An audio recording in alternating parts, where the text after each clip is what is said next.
Shelley सदया वात्रं दीपत्यादिगुणार्णवं प्रणं वन्दे निजामातरं लक्ष्मीनाथसमारम्भां नादयामुनमध्यमस्मदाचार्यपर्यन्तां वन्दे गुरुपरम्परां यो नित्यमच्युतपदाम्बुज युग्मरुग्मव्यामोहगस्तजितराणि प्रणायमेनि अस्मद्गुरोर्भगवतोऽसि दैहिकसिन्धो रामानुजस्य शरणौ शरणं प्रपद्ये मातापिता युवतयस्तनया विभूतिः सर्वं यदेव नियमेन मदन्वयानामाद्यस्य न क्लपतेर्वलाविरताम् श्रीमत्तदङ्गिरियुगलं प्रणमामि मूर्धना भूतं सरस्य महदात् श्रीभक्तिसार कुलशेखर योगिवाहान् भक्ताङ्गिरिरेणु परकाल इतीन्द्रमिश्रा श्रीमत्पराङ्गिसमयं प्रणतोऽस्मि नित्यम् अखिल भुवन जन्म स्थेम भङ्गादिलीले विघ्नविघ्न पादरक्षैः दीक्षे श्री शिरसि विदीप्ते ब्रह्मणि श्रीनिवासे भवतु मम परस्मिन् सेमुषी भक्तिरूपः पाराचर्य वचस्सुधाम् उपनिषत् बुद्ध्योद्धताम् संसाराग्निविदीपनं व्यपगत प्राणात्म संजीवनी पूर्वाचार्य सुरक्षितां बहुमती व्याघात दूरस्थिताम् आनीतां निजाक्षरी सुमरसः भौमापि बन्धुभ्यः तस्मै रामानुजार्याय नमः परमयोगिने स्मृतिस्मृतिस्मृतानाम् अन्तःस्वरम् असीसम्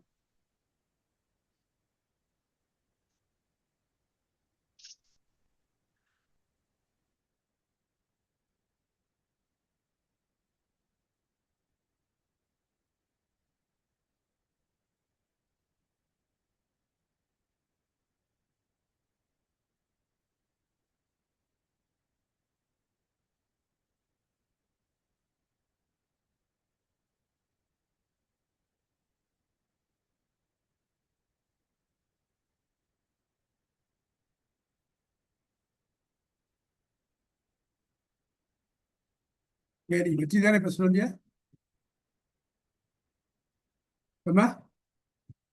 ஆமா சுவாமி.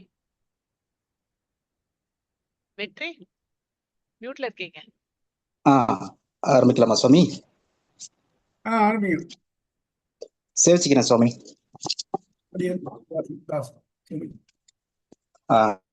நண்பர்களுக்கு வணக்கம். இன்னைக்கு நம்ம பார்க்க இருக்கிற இந்த மின் பார்வைக்காக எடுத்துக்கொண்டே இருக்கக்கூடிய இந்த அத்தியாயம் வந்து 3வது அத்தியாயத்துல 3வது பாதம், சாதனா அத்தியாயத்துல 3வது பாதம். இது வரைக்கும் நாம பார்த்ததுல மிக்க இறைநிலை, மெய்யாம் உயிர்நிலை, அப்புறம் அதுக்கடுத்து தக்க நெறி, இது வரைக்கும் பார்த்துருக்குறோம். இப்ப போன இதுல தக்க நெறி வரைக்கும் நம்ம பார்த்துருக்குறோம். இப்ப இங்க வந்து மனவேள்வி செயல்வேள்வி ஒப்பு நோக்கு அப்படின்னு இந்த பாதத்துல பார்க்க இருக்கிறோம், சாதனா அத்தியாயத்துல. இப்ப இங்க மனவேள்வி செயல்வேள்வி அப்படின்னா என்ன அப்படின்னு பார்த்தோம்னா, செயல்வேள்வின்றது செங்கல்லால ஒரு யாக குண்டம் கட்டி அதுல தேவதைய ஆவாகனம் பண்ணி அதுல ஹோம திரவியங்கள் இதெல்லாம் சேர்த்து ஒரு உலகியல் பலனுக்காக அந்த தேவதையிட வேண்டி பெறது, இது செயல்வேள்வி. மனவேள்வி அப்படின்றது நம்ம மனசுக்குள்ளேயே உபாசனம் பண்றது. நம்ம ஒரு பரமாத்மாவையோ மனசுல நினைச்சுக்கிட்டு, அவருடைய குணங்களை மனசுல நினைச்சுக்கிட்டு, அதை போட்டு மனசுல தியானம் பண்ணி ஒரு உயர் நோக்கு, அதாவது இந்த சாதாரண பலன்களை அடையாம முக்தி அடையக்கூடிய ஒரு உயர்நிலை, அந்த நோக்கத்துக்காக நான் முக்தி அடையறதுக்காக பண்றேன்ற ஒரு சிந்தனையோட செய்யக்கூடிய அந்த வேள்விக்கு மனவேள்வின்னு பேரு. அது உபாசனம்னு சொல்றோம். வேதாந்தத்துல அதை வித்தியைகள் அப்படின்னு சொல்லி சொல்றாங்க. இப்ப இந்த உபாசனம்னா என்னன்னு நம்ம ஏற்கனவே பார்த்திருக்கிறோம்.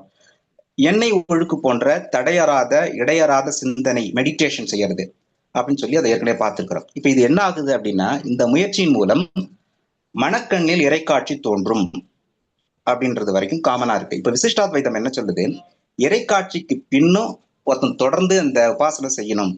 எது வரைக்கும்னா, இந்த உடல்ல இருந்து ஜீவாத்மா நீங்கிற வரைக்கும் செய்யணும், பிராணம் நீங்கிற வரைக்கும் செய்யணும். அப்ப உடல் நீங்கிய பின்னுதான் முக்தி கிடைக்கும்ன்றது விசிஷ்டாத்வைதத்தோட ஒரு முக்கியமான ஒரு தத்துவம்.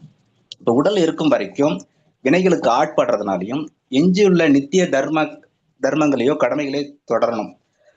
அப்படி உடல் நீங்கும் வரை இந்த உபாசனம் செய்யப்பட வேண்டியது அப்படின்னு சொல்லி பார்த்திருக்கிறோம். இப்படிப்பட்ட இந்த உபாசனத்தை வித்தியைன்னு சொல்லி வேதாந்தங்கள்ல சொல்றோம். வேதாந்தத்துல மொத்தம் 32 வித்தியைகள் பேசப்பட்டிருக்கு. அவற்றுக்கிடையான ஒற்றுமை, வேற்றுமைகள், கை கொள்ள வேண்டிய பண்புகள், இதெல்லாம் ஆராய்ச்சி பண்றதுனால இந்த பாதத்துக்கு குணோபசம்ஹார பாதம் அப்படின்னு பேரு. இந்த பாதத்தை புரிஞ்சுக்கிறதுக்கு சுவாமி ஏற்கனவே சொல்லியிருக்கிறாரு, முழுக்க முழுக்க சடங்கியலை டிபெண்ட் பண்ணி இருக்கிறதுனால சடங்கியல முறையா நம்ம புரிஞ்சுக்கிட்டாதான் இதை புரிஞ்சுக்க முடியும் அப்படின்ட்டு. அதனாலதான் எம்பெருமானார் சடங்கியலை ஒத்துக்கிறார், அவர் ஒதுக்கல அதை முழுக்க. இப்ப வேதத்துல முதல் 16 அத்தியாயங்கள் இந்த சடங்கியலை பத்தி தான் பறக்க பேசுது.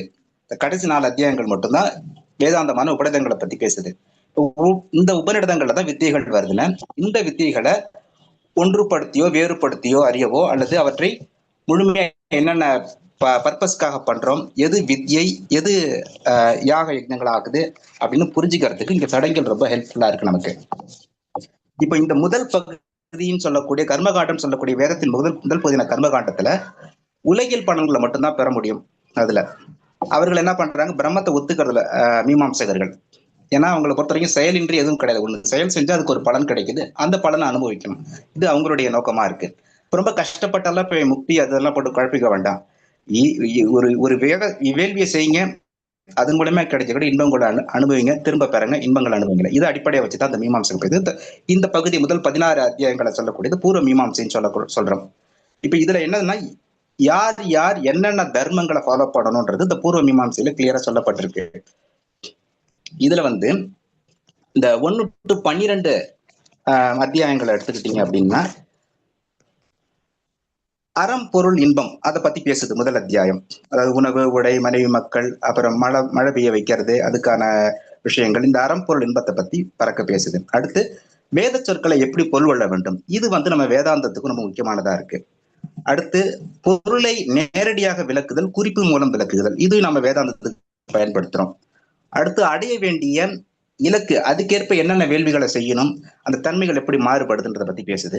அதுக்கு அடுத்து ஸ்ருதிகளோட துணை கொண்டு அவற்றெல்லாம் எப்படி தீர்மானிக்கிறது, அப்புறம் எந்தெந்த காலங்கள் என்னென்ன யாகங்கள் பண்ணணும், இந்த மாதிரியான விஷயங்கள் எல்லாம் இதுல பேசப்படுது. அடுத்து வேள்வி ஏற்றதுக்கான தகுதிகள், வேள்வி செய்யக்கூடியவனுக்கான தகுதிகள் என்னென்ன அப்படின்றத பத்தி சுவாமி அடிக்கடி சொல்லுவாரு, ஜீவபுத்திரக கிருஷ்ணகேசக என்ற மாதிரி இதோட நிறைய விஷயங்கள் இந்த தகுதிகளை பத்தி எல்லாம் அது பேசுது.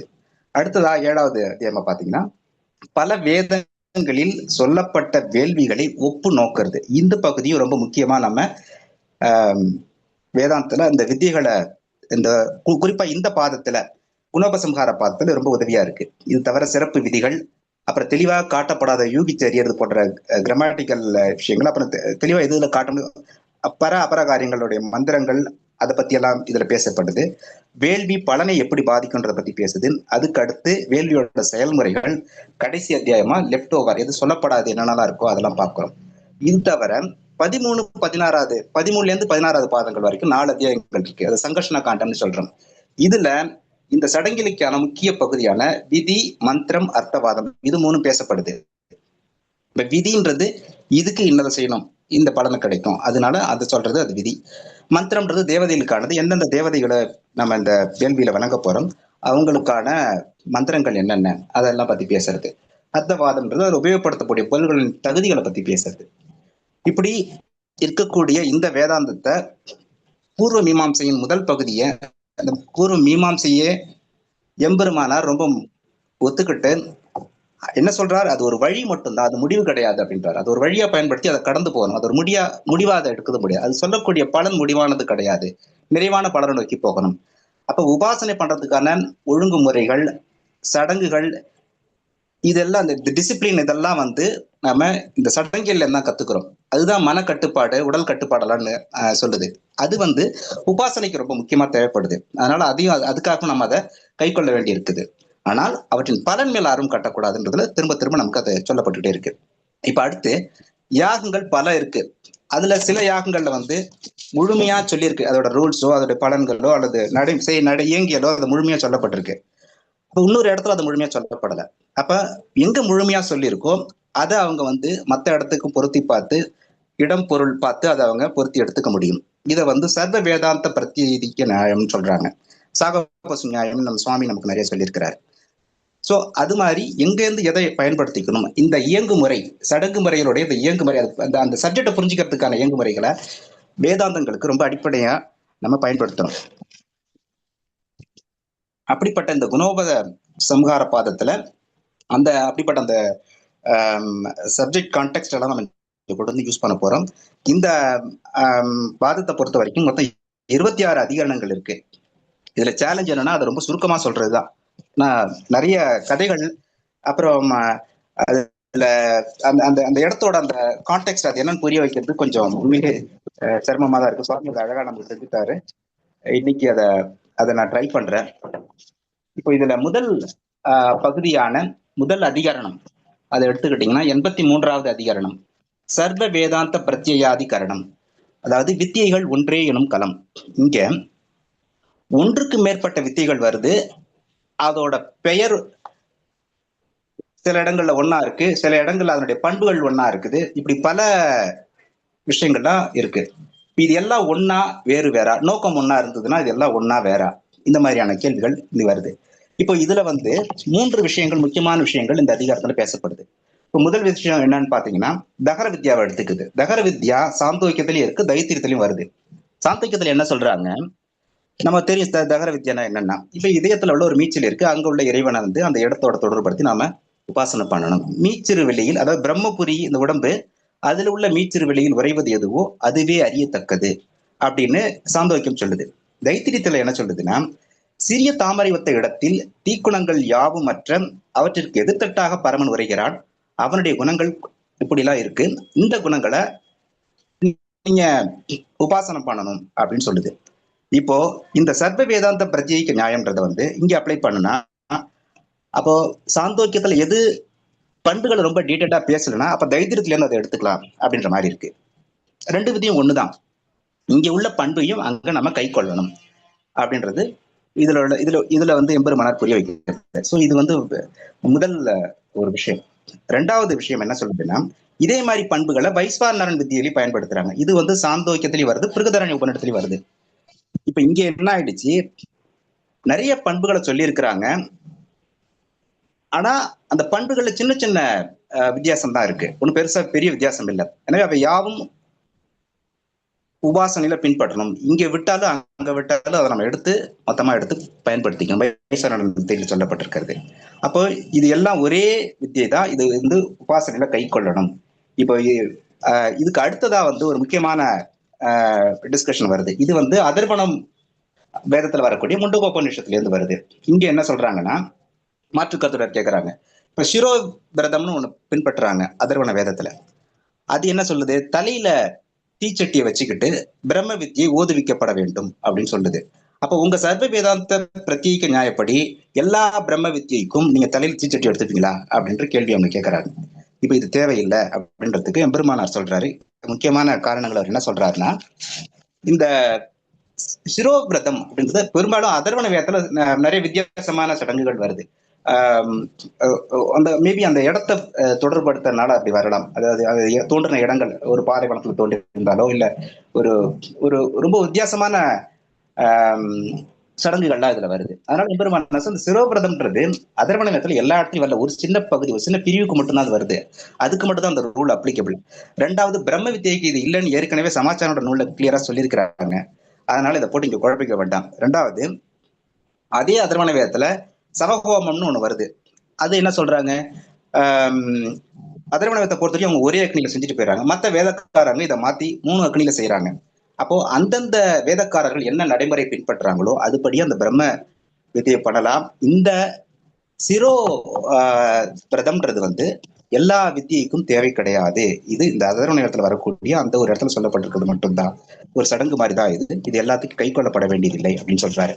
அப்போ முதல்ல தகர வித்யா பார்க்கும்போது இந்த சாகபோஸ் நியாயம் அப்ளிகபிளா இருந்தது ஒண்ணுன்னு சொல்லிட்டோம்.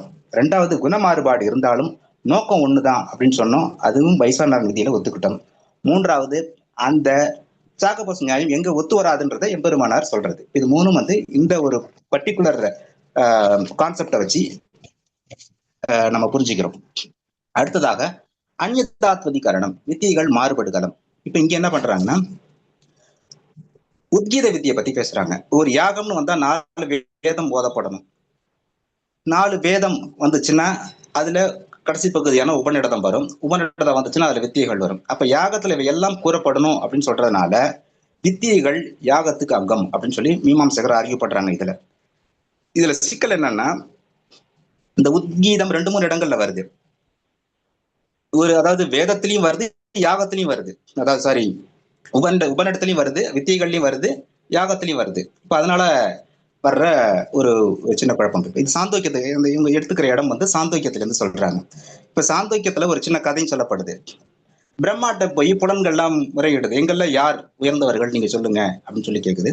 அப்போ பிரம்மா இவங்களுக்கு புரிய வைக்கிறதுக்காக என்ன சொல்றாரு, நீங்க எல்லாம் இந்த ஜீவன்ல இருந்து விட்டு வெளியில விலகி போயிட்டு திரும்ப உள்ள வாங்க, அப்ப உங்களுக்கே தெரியும் அப்படின்ற மாதிரி சொல்லுது. அப்ப மற்ற புலன்கள்லாம் வெளியில போயிட்டு வருது. பிராணன் போகும்போது மற்ற புலன்களை தடுத்து, ஐயோ நீ போனா ஜீவனே போயிடுமே, அப்போ நீ போகாத அப்படின்னுது. அப்போ இவங்க என்ன சொல்ல வர்றாங்கன்னா, பிராணன்றதுதான் புலன்கள்லயே சிறந்தது அப்படின்னு சொல்லி பிரம்மா சொல்ற மாதிரி ஆயிடுது. இப்போ இந்த அப்படிப்பட்ட உயர்ந்த பிராணனை வைத்து உத்கீதத்தை உபாசனம் பண்ணினவர்கள் அவங்களுக்கு நல்ல கதி கிடைச்சது, முக்தி அடைஞ்சாங்க அப்படின்றது சாந்தோக்கியத்துல வருது. இதே உத்கீதை வித்திய பிருகதாரண்யத்துல வரும்போது உத்கீதத்தின் பலனாக அசுரர்களை தேவர்கள் அழித்தார்கள் அப்படின்னு சொல்றாங்க. இங்க என்ன பண்றாங்கன்னா, தேவர்கள் அங்க உபாசனை மாதிரி பண்றாங்க. ஒரு ஒரு நுகர்தல் அப்படின்ற ஒரு புலனை அடிப்படையா வச்சுக்கிட்டு உத்கீத வித்தியை பண்ணி அசுரர்களுக்கு வாசனை இல்லாம பண்ணிடுறாங்க. வாக்க வச்சுக்கிட்டு அவங்களால பேச முடியாம பண்றாங்க. இப்படி பண்ணி கடைசியா பிராணனை வச்சு அசுரர்களை தோக்கடிச்சிடுறாங்க, பிராண வித்தியை வச்சு. அப்போ இந்த உத்கீதம் அப்படின்றது எந்த நோக்கத்துக்காக செய்யப்படுது அப்படின்ற அடிப்படையில தான் நம்ம புரிஞ்சுக்கணும். இப்ப நோக்கம் என்ன? முக்தி அடையிறது, பிரம்மத்தினோட நம்மளை சேர்த்து வைக்கிறது அப்படின்னு சொன்னா சாந்தோக்கியத்துல சொல்லப்பட்டிருக்கிறதா உத்கீத வித்தியைன்னு சொல்ல முடியும். இங்க இவங்க சொல்றது ஒரு தாழ்ந்த பலனுக்காக அதை அவங்க பயன்படுத்துறதை நம்ம பார்க்க முடியுது. இது இந்த 2 உபநிடதங்கள்ல இருந்து இங்க சொல்றது அதுதான். அப்போ எது யா வித்யா ச விமுக்தின்னு சுவாமி அடிக்கடி சொல்லுவாரு. எது நமக்கு முக்தியை கொடுக்குமோ அதுதான் வித்தியை, மற்ற முக்தியை கொடுக்காது வித்தியை கிடையாது, அது வெறும் சடங்கு தான். அடுத்த அதிகரணம் 85 சர்வ அபேதாதிகரணம். இங்கேயும் என்ன பண்றாங்க, பிராண வித்தியை எடுத்துக்கிறாங்க. பிராண வித்தியை எடுத்துட்டு அதோட 3 இடங்களை பாக்குறாங்க. சாந்தோக்கியம், பிருகதாரண்யம், கௌஷிதகி, இந்த 3 இடத்தை பாக்குறாங்க. சாந்தோக்கியத்துல என்ன சொல்லியிருக்கு அப்படின்னா, எவர் பிரம்மத்தை மூத்ததாயும் சிறந்ததாயும் உபாசனம் செய்கிறாரோ அவர்கள் சான்றோர் ஆகிறார்கள் அப்படின்னு சொல்லுது. அதே மாதிரி பிருகதாரண்ய உபத்துல பிராணனை மையப்படுத்தி சொல்லுது. திரும்ப பிராணனை வச்சு இந்த பிராண வித்தியை பண்றவங்களுக்கு. அடுத்த 3வது சொல்லக்கூடிய கௌஷிதகி உபநிஷத்துல என்ன சொல்லுது, முதன்மை குணங்கள் சிறந்த குணங்கள் அதை வச்சுக்கிட்டு உபாசனம் பண்றவங்க நல்ல நடையை அடையிறாங்க அப்படின்னு சொல்லி இங்க சொல்லுது. இப்ப இங்க முதன்மை குணங்கள் சிறந்த குணங்கள்ன்றது ரொம்ப பொதுவா சொல்லப்பட்டிருக்கு. இப்ப இங்க என்ன சொல்ல வராங்கன்னா, மாற்று கருத்துடையோ இது 3த்திலும் உள்ள பண்புகள் வேறுபடுது, இதனால 3மே வேறுதான், 3 வித்தியை வேறு வித்தியை அப்படின்னு சொல்றாங்க. இங்க எம்பெருமானார் நிறுவனம் என்னன்னா, இது 3த்துக்கும் நோக்கம் ஒண்ணுதான், பிரம்மத்தை அடையிறதுதான், வேற எதுவும் தாழ்ந்த நோக்கம் எதுவும் இதுல இல்ல. ஒண்ணு.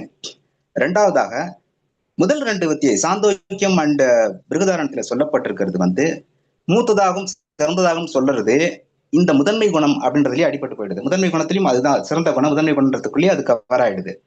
அப்போ இந்த மேற்கூறிய குணங்களும் இதுல அடக்கம் அப்படின்னு சொல்லி அவங்க இப்படி 3 குணங்கள் ஒன்னாதான் இருக்கு அப்படின்றதுனால இது வித்தியை தான், 3 ஒரே வித்தியை தான் சொல்லிட்டு நாம பிராணனை பிரம்மமாக உபாசிக்க வேண்டும் அப்படின்னு சொல்லி இந்த இடத்துல அவரு சுவாமி நமக்கு நிறுவி கொடுக்கிறார். அடுத்த அதிகரணம் 86வது அதிகரணம் ஆனந்தாத்திய அதிகரணம். ஆனந்த முதலிய பண்புகள் களம். இதுல பிரம்மத்தினுடைய முக்கியமான பண்பு ஆனந்தத்துவம். அது நம்ம பல இடங்கள்ல பார்த்திருக்கிறோம். இன்ஃபேக்ட் ஆனந்த அதிகரணத்துல படிக்கிறோம். ஆனந்த அதிகரணத்துல என்ன பண்றோம், பிரம்மத்தோட ஆனந்தத்தை அளக்கிறதுக்காக வேதம் முயற்சி பண்ணுது. ஒரு நல்லா இருக்கக்கூடிய ஒரு இளைஞன் உலகையே ஆள்றான், அவனுக்கு நித்தமும் இன்பம் தான், துன்பமே கிடையாது. அப்படிப்பட்டவனுடைய இன்பத்தை ஒரு யூனிட்டா வச்சுக்கிட்டு இப்படியே அளந்துகிட்டே போகும்போது பிரம்மத்தோட இன்பம் 10^20 நிக்குது. இப்ப அந்த பிரம்மத்தோட ஆனந்தத்தை ஒரு யூனிட்டா வச்சுக்கிட்டு அது பிரம்மாவோடது 10^20. அந்த பிரம்மாவோட ஆனந்தத்தை ஒரு யூனிட்டா வச்சுக்கிட்டு பிரம்மத்தோட ஆனந்தத்தை அளக்க முயற்சி பண்ணுது. பல ஐட்ரேஷன்ஸ்ல அதால முடியாம அது தோத்து வந்துடுது. அப்போ அவ்வளவு நிறைந்த ஆனந்தம் உடையவன், அவனை பத்தி உபாசனை பண்ணும்போது ஆனந்தம்ன்றது ஒரு அடிப்படை குணமா இருக்கு. ஸ்வரூபக தருபக தர்மம் சொல்லி சொல்றோம். இத சத்தியம், ஞானம், அனந்தம், இது 3ம் அவனுடைய அடிப்படை குணங்கள்ல ஒண்ணு. விட்டிலங்கா பண்பு அந்த ஞானம்ன்றது. அதை அவனை நம்ம விட்டுட்டு அதை நீங்க எப்படி என்னவா நீங்க உபாசனம் பண்ணாலும் அதுக்குள்ள இந்த ஞானம்ன்றதும் ஆனந்தன்றது அடக்கம் தான் அது. அப்ப அந்த விட்டிலங்கா பண்பு ஒரு அடிப்படை குணம். அதை வச்சுக்கிட்டு உபாசனை பண்ணணும் அப்படின்றது இங்க நிறுவப்பட்டது. இப்ப இந்த இடத்துல ஒரு தைத்திரியத்தோட ஒரு பகுதி எடுத்து ஒரு கதையை எடுத்து சொல்றாங்க. வருணன் என்ன சொல்றான், தன் தந்தை பிருகுட போயிட்டு பிரம்மத்தை பத்தி சொல்றான். உடனே அவர் என்ன சொல்றாரு, ஏதோ வாயு மானி பூதானி அந்த அதை சொல்லிட்டு அதுக்கு சொல்றாரு, எதிலிருந்து இந்த பிராணிகள் எல்லாம் தோன்றினவோ, எதனாலே காக்கப்படுகின்றனவோ, எதிலே லயமடைகின்றனவோ அது பிரம்மம், அது அறியப்பட வேண்டியது அப்படின்னு சொல்லிட்டு அன்னம் பிரம்மம் அப்படின்றாரு. இப்ப அன்னம் பிரம்மம்னா சாப்பாடு தான் பிரம்மம்மா, இப்ப உணவில்லால என்னால இருக்க முடியுது அப்படின்னு சொல்லி அவன் யோசிக்கிறான். பிராணன் பிரம்மம், அடக்க முடியுது, பிராணன் அடக்க முடியுது, பிரம்மத்தை அடக்க முடியுமா? அப்போ மனம் அதையும் அடக்க முடியுது. இப்படியே வந்துகிட்டே இருக்கும்போது அவங்க என்ன பண்றாங்க, உருவகப்படுத்துறாங்க. பிரம்மத்துக்கு ஒரு மனித உருவம் கொடுத்து உருவகப்படுத்தும் போது ஆனந்தம் அன்பே தலை அப்படின்னு சொல்லி அன்பை வந்து அந்த ஆனந்தத்துக்கான தலையா அந்த உருவகிக்கிறாங்க. இப்ப இங்க கேள்வி என்னன்னா, இங்க உருவகப்படுத்தப்பட்டுள்ள அன்பே தலை என்பது உபாசனத்தில் கை கொள்ளப்பட வேண்டுமா? இதுதான் கேள்வி. இது வந்து ஒரு உருவத்துக்காக சொல்லப்பட்டிருக்கு. இது அப்படியே கை கொள்ளப்படணும் அப்படின்றது தேவையில்லை. ஏன்னா இவங்க என்ன சொல்ல வராங்கன்னா, தலைன்னு சொன்னதுனால அது ஜீவாத்மாவா அப்படின்ற மாதிரி ஒரு குழப்பத்துக்கு போகுது. ஸோ அதெல்லாம் கிடையாது. இது வந்து பிரம்மத்தினுடைய ஞானன்ற பண்பு அடிப்படையா வச்சுதான் அந்த உபாசனை இருக்கு. அதனால பிரம்ம வித்தியில கூறப்பட்ட பண்புகளும் நம்ம இங்க இந்த இடத்துல சேர்த்துக்கணும். ஏன்னா அவனுடைய பண்புகளை நம்மளால சொல்லி முடியாது. பண்ணி உரைக்கல் பாரதமம். எனவே அந்தந்த இடங்கள்ல கூறப்பட்ட ஸ்பெஷல் குவாலிட்டி அதையும் எடுத்துக்கிட்டு பண்ணணும். இது வந்து அவனுடைய விட்டிலங்கா பண்புகள்ல ஒண்ணு அப்படின்னு சொல்லி பெருமானார் இதை முக்கியமான பண்பாதை எடுத்து சொல்றாரு. அடுத்ததாக காரியாக்கியானாதிகரணம், செயல் நோக்கு களம். இப்ப இதுல வந்து நம்ம ஏற்கனவே பார்த்த அந்த பிரம்மன்ட்ட போய் பிராணன் வந்து பேசின அந்த அதோட அந்த ஒரு பகுதி, அதாவது பிராண சாந்தோகியத்துல வரக்கூடிய அந்த பிராண வித்தியோட அர்த்தம் ஆராயப்படுது. பொறிகளும் மூச்சு காத்தும். ஆமா, பொறிகள் மூச்சு காத்து இதெல்லாம் போயிட்டு ஆராய்ச்சி பண்ணுது. இப்ப இந்த இடத்துல வந்து பிராணன் போய் பிரம்மாட்ட கேக்குது, மத்தவங்களுக்கு எல்லாம் ட்ரெஸ் இருக்கே, எனக்கு ட்ரெஸ் இல்லையே. அதாவது இப்ப கண் எடுத்துக்கிட்டா கண்ணுடைய அந்த இந்திரியம் வந்து இருக்கிறதுக்கு கண்ணுன்ற ஒரு உறுப்பு இருக்கு, அதான் அதை ஆடையா அது குறிக்குது. அப்போ மத்த ஐம்புலன்களுக்கும் ஒரு இருக்கிறதுக்கான ஒரு இடம் இருக்கு, பிராணனாகிய எனக்கு இல்ல, அப்போ எனக்கு உடை எது அப்படின்னு சொல்லி அது கேக்குது. அதான் நான் இப்ப எங்க இருக்கிறது அப்படின்ற மாதிரி கேக்குது. அவர் என்ன சொல்றாரு, உனக்கு ஆசமன நீரே ஆடை அப்படின்றாரு. இதோட தத்துவம் என்ன அப்படின்னா, உயிர் மூச்சிற்கு நீரே இன்றியமையாதது. அதுதான் அவரு சொல்ல வர்ற மாதிரி இருக்கு. அப்போ அது பிராணனே ஆசம நீரே உனக்கு ஆடை அப்படின்னு சொன்ன உடனே இங்க இப்ப என்ன கேள்வி கேட்கறாங்கன்னா, அப்போ வித்தியில அதாவது ஆசமனம்ன்றது விதியால செய்யப்படுதா, ஆசமனம் செய்யணும்ன்ற விதி வேதம் சொல்லுது அதனால செய்யப்படுதா, அல்லது பிராணனுக்கு ஒரு ட்ரெஸ் ஆடை கொடுக்கறதுக்காக செய்யப்படுதான்றத ஒரு கேள்வி கேட்கறாங்க. இல்ல இது வந்து நாம சாப்பிடக்கூடிய ஒவ்வொரு சாப்பாடுமே வந்து பிரம்மத்தால தான் நமக்கு கொடுக்கப்படுது. இன்றும் நிறைந்த பிரம்மம் தான் நமக்கு அதை செய்யுது. அப்ப பிரம்மத்தை எப்பொழுதும் நம்ம சிந்திச்சுக்கிட்டே இருக்கணுன்றதுக்காக அப்படி சொல்லப்படுது. உதாரணத்துக்கு இப்ப இந்த இடத்தையே பார்த்துக்கிட்டீங்கன்னா, சாப்பிடுவதற்கு முன்னாடியும் பின்னாடியும் நம்ம ஆசமனம் செய்யறது மூலயமா அந்த சமயத்திலையும் கூட நம்ம பிரம்மத்தை நினைவுல வச்சுட்டு இருக்கிறோம் அப்படின்ற ஒரு ரீசன்காக தான் அது செய்யப்படுது அப்படின்னு சொல்லி இந்த இடத்துல நிறுவுறாரு. அடுத்து சமானாதிகரணம், ஒத்த வித்தியைகள் களம். இப்ப இங்க வந்து சாண்டில்ய வித்தியை எடுத்துக்கப்படுது. சாண்டில்ய வித்தியை பத்தி 2 உபனிஷதங்கள் பேசுது. ஒண்ணு வந்து அக்னி ரகசிய உபனிஷத், அனதர் ஒன் பிருகதாரண்ய உபனிஷத்து. இந்த பிராண வித்தியில வந்து அக்னி ரகசிய உபனிஷத்துல என்ன சொல்லுதுன்னா, பிராணனை மாறிலி அவனை உடலாக கொண்டவன், பிரம்மம் வந்து ஒரு மாறிலி, அவன் பிராணனை உடலாக கொண்டவன் அப்படி சொல்லிட்டு அவன் தவறாத முனைப்புடையோன் அப்படின்ற பண்பு இங்க சொல்லுது. இங்க பிருகதாரண்ய உபநிஷத்துல என்ன சொல்லுது, யாவற்றையும் தன் வசமுடையவன், ஒலியுடையோன், யாவருக்கும் தலைவனாய் இருந்து இயக்குகிறான், அப்படிப்பட்ட ஒலியுடையவனை நம்ம உபாசனம் பண்ணணும் அப்படின்னு சொல்லி இங்க சொல்லுது. இப்ப என்னன்னா, இது ரெண்டுத்திலயும் பண்புகள் கொஞ்சம் வித்தியாசமா இருக்கிற மாதிரி இருக்கே அப்படின்னு சொல்லி இவங்க மாற்றுக்கருத்து சொல்றாங்க. இப்ப என்னன்னா, தவறாத முனிப்பு அப்படின்ற ஒரு அவனுடைய முக்கியமான பண்புகள்ல ஒன்று தவறாத முனிப்பு. அவன் என்ன நினைக்கிறானோ அதை அவனால அடைய முடியும், அது எல்லாத்தையும் தன் வசத்துல அவனால வச்சுக்க முடியும். அப்ப அந்த தவறாத முனைப்பு அப்படின்றது வந்து மேற்கூறிய பண்புகளுடைய இன்னொரு இதுதான், அதுக்குள்ளேயே அடக்கம் அது. அதனால இது இரண்டும் சமானம் அப்படின்னு சொல்லி சாண்டில்ய வித்தி 2 வரக்கூடிய சாண்டில்ய வித்தியும் ஒண்ணுதான் அப்படின்னு சொல்றதுனால இதுக்கு சமானாதிகரணம்னு பேரு. அடுத்த அதிகரணம் 89 சம்பந்தாதிகரணம், தொடர்பின்மை களம். இதுல வந்து அக்ஷி வித்தியை எடுத்துக்கிறாங்க. இந்த அக்ஷி வித்தியை வந்து ரெண்டு இடத்துல பேசப்படுது. ஒண்ணு வந்து பிருகதாரண்யம், இன்னொன்னுல வந்து சாந்தோக்கியம். சாந்தோக்கியத்துல வந்து ஆதித்ய வித்தைன்னு சொல்றாங்க, அதுக்கு இன்னொரு பேர் அக்ஷி வித்தை. இப்ப பிருகதாரண்யம் என்ன சொல்லுது அப்படின்னு சொன்னா,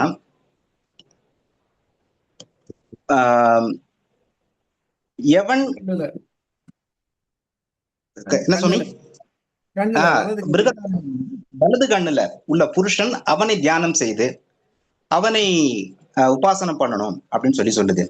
அதாவது எவன் கண்ணில் நிலை பெற்றுள்ளானோ அவன் பிரம்மம் அப்படின்னு சொல்லி சொல்லுது. அது ஆக்சுவலி அது வலது கண்ணை சொல்லுது, குறிப்பா அவனை வந்து எடுத்துக்கணும் அப்படின்னு சொல்லி இந்த பிருகதாரண்ய உபனிஷம் சொல்லுது. இப்ப உடனே இவங்க என்ன கேட்கறாங்கன்னா, அவன் வந்து ஜீவாத்மாவா பரமாத்மாவா கண்ணுன்னு சொல்லிடுச்சே அப்படின்றது அவங்களுடைய ஒரு பக்க ஆர்குமெண்ட்.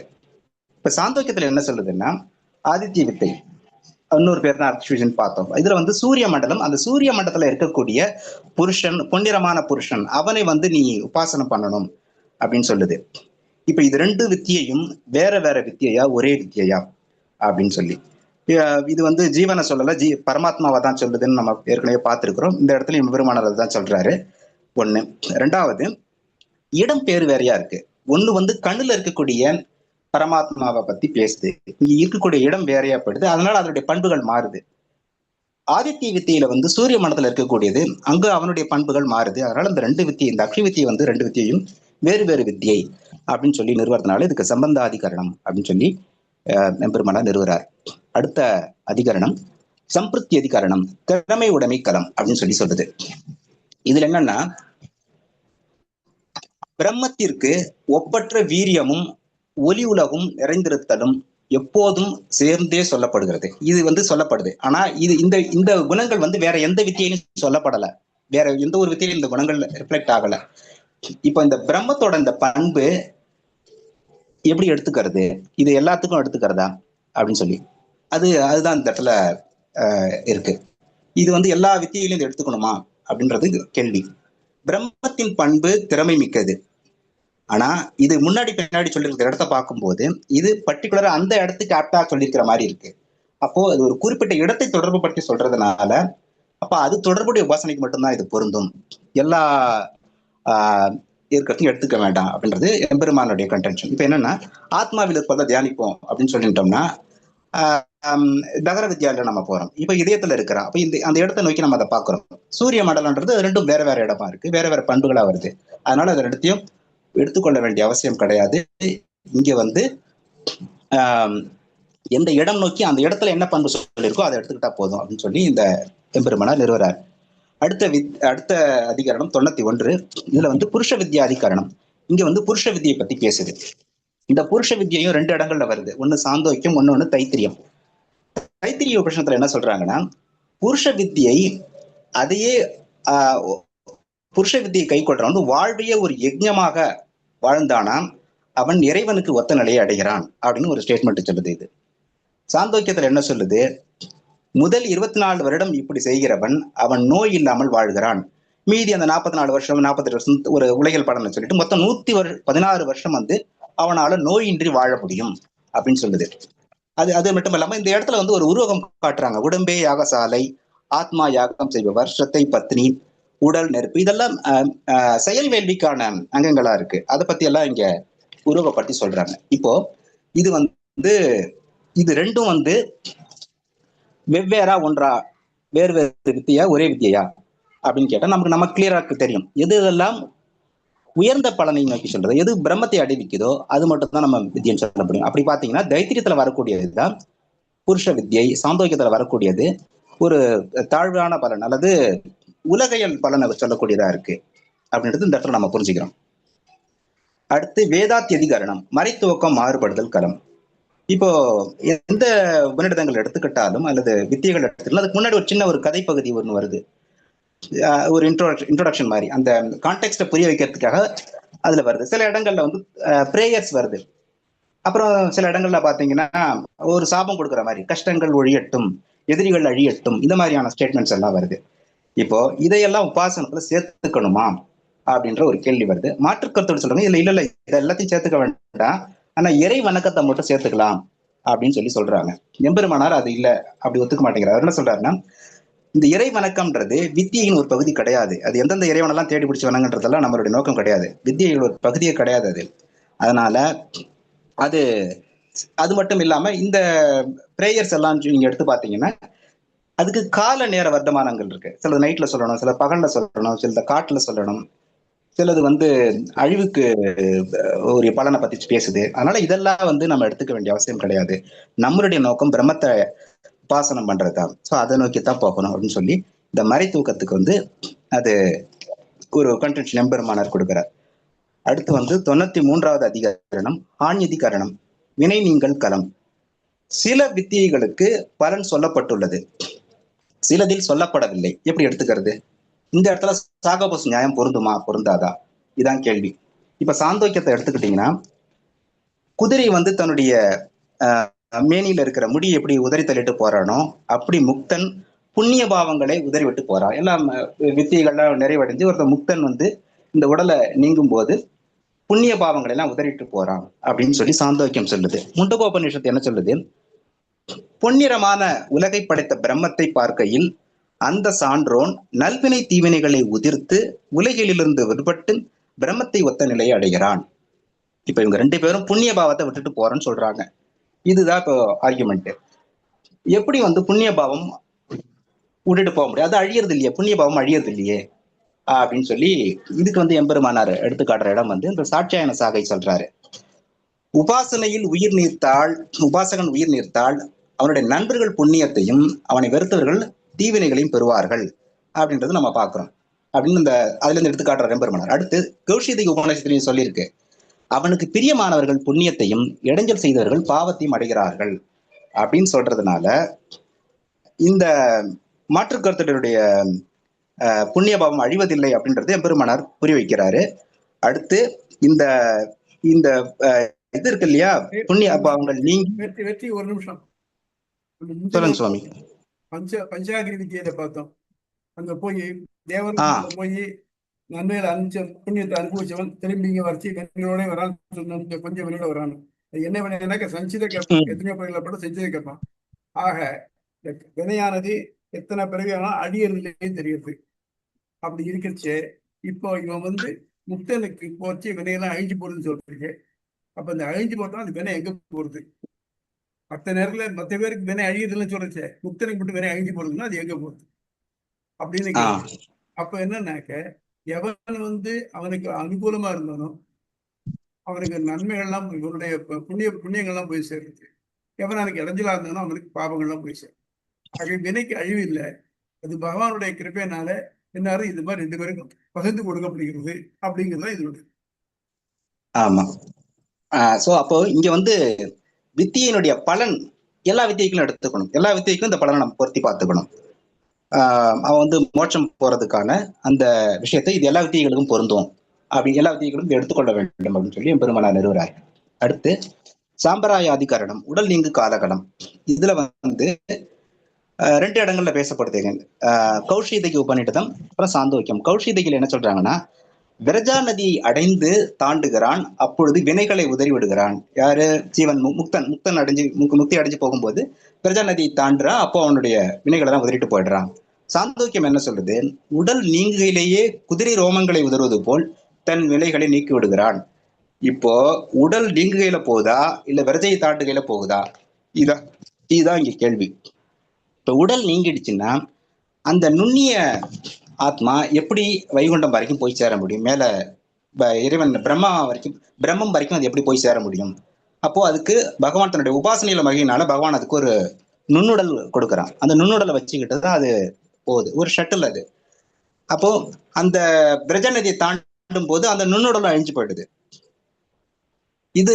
இதுதான் இப்படித்தான் இதை புரிஞ்சுக்கணும் அப்படின்னு சொல்லிட்டு எம்பெருமான் சொல்லிக்கிட்டோம். அதாவது பிரஜையை தாண்டும் போது நுண்ணுடல் அழிஞ்சு போயிடுது. அதுதான் கௌஷிதைகளை சொல்லப்பட்டிருக்கு. சாந்தோக்கியத்துல உடல் நீங்கிலே ரோமம் இருக்கிற மாதிரி அவனோட வினைகள் எல்லாம் நீங்கி போயிடுது. இதை எப்படி பார்க்கணும் அப்படின்னு சொல்லி மேலும் அந்த நுண்ணுடலுக்கு வினைகள் கிடையாது.